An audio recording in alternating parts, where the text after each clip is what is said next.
The U.S. labor market just flashed a red warning sign. It's time to pay attention. Unemployment came in at 263,000, and that's way above expectations. And at the same time, CPI inflation data just dropped, mortgage rates are falling ahead of the Fed cut rate, and Bitcoin is standing right in the middle of it all.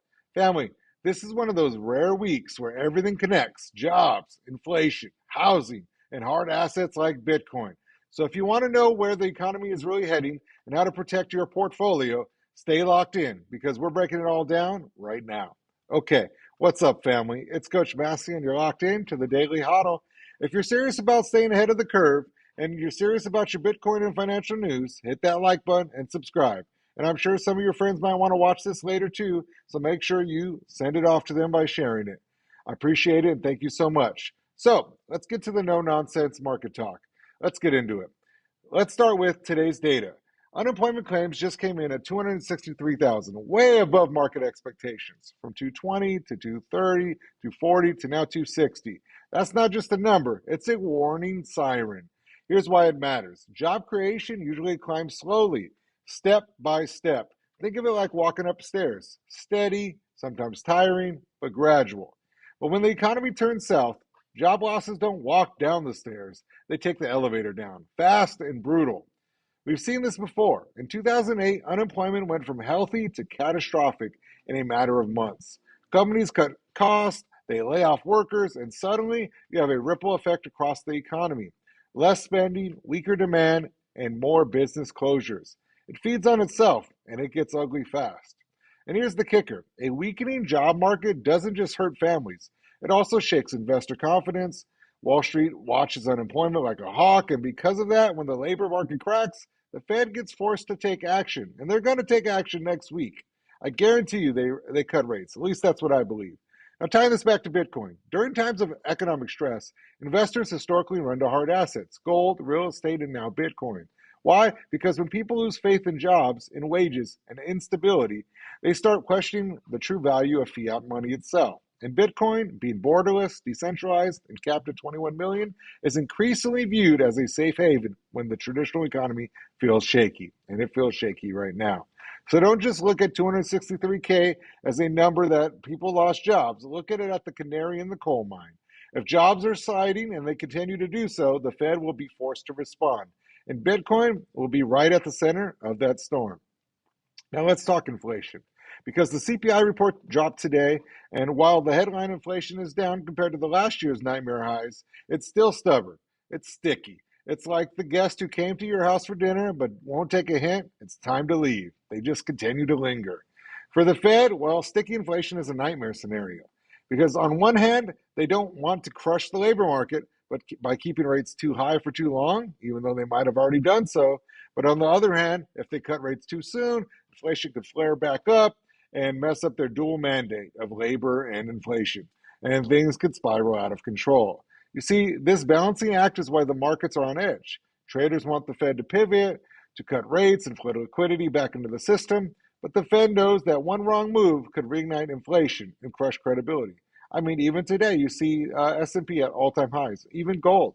So for Bitcoin holders, CPI is more than just an economic stat, it's a signal, because inflation eats away at fiat currency's purchasing power.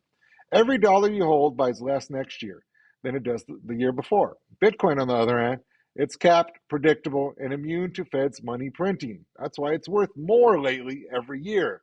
So when CPI stays sticky, it only highlights why people are shifting to assets that can't be inflated away. Every time inflation data comes in hot, it strengthens the argument for Bitcoin as the ultimate hedge. And I'll be honest, inflation has made me rich. Now, here's where it gets interesting. Mortgage rates are falling. They've dipped in anticipation of potential Fed rates next week.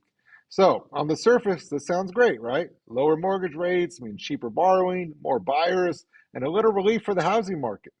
Families looking into refinance or buy a home could finally catch a break. Well, let's dig into that. Let's dig deeper. The Fed doesn't cut rates when everything is going well.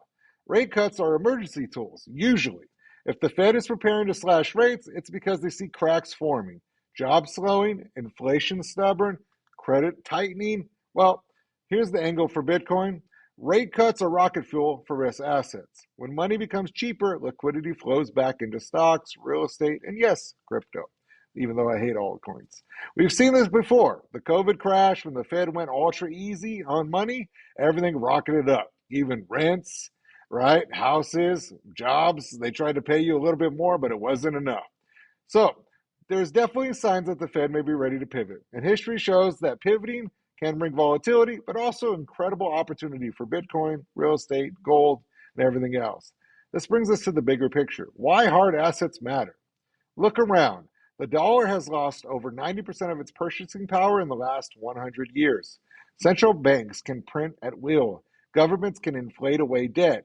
And if you're sitting on cash, you're slowly bleeding value every single year. I call it the melting ice cube, and so does everyone else. Hard assets, real estate, gold, and most importantly, Bitcoin. They don't play by those rules. Real estate isn't limited by land. Gold by mining opportunities, and Bitcoin by code. So only 21 million will ever exist. That's the beauty. It's digital scarcity. This is why Wall Street is pouring in. This is why we're seeing ETFs approved, institutions allocating, and ordinary investors waking up. Because if unemployment rises, inflation stays sticky, and the Fed pivots into cutting rates. In this case, holding hard could really mess up things for the economy and debasement assets. So Bitcoin isn't just a trade, it's insurance. It's an escape hatch. And in this economy, it's becoming less of a luxury and more of a necessity. All right, family, let's bring it home. Today we covered a lot. First thing, unemployment spiking at 263,000. Jobs take the stairs up, but the elevator down. CPI showing inflation is still sticky, and mortgage rates dropping as the Fed considers cutting rates. And also why Bitcoin remains the hardest, most reliable asset in the uncertain world. And obviously, real estate and gold are doing well too. Now, I want to hear from you. Do you think a Fed rate cut next week will send Bitcoin soaring? Or are we about to see more economic pain before the next big move? Drop your thoughts in the comments. I'll be reading them all. Also, family, don't forget, smash that like button, hit subscribe, and share this with anyone who loves Bitcoin news and wants to stay ahead of the game. Well, this isn't financial advice, it's for education only, but that's your daily show. This is the Daily Hodl. Stay sharp, stay disciplined, and as always, lead, pray, hodl. I'll see you on the next one.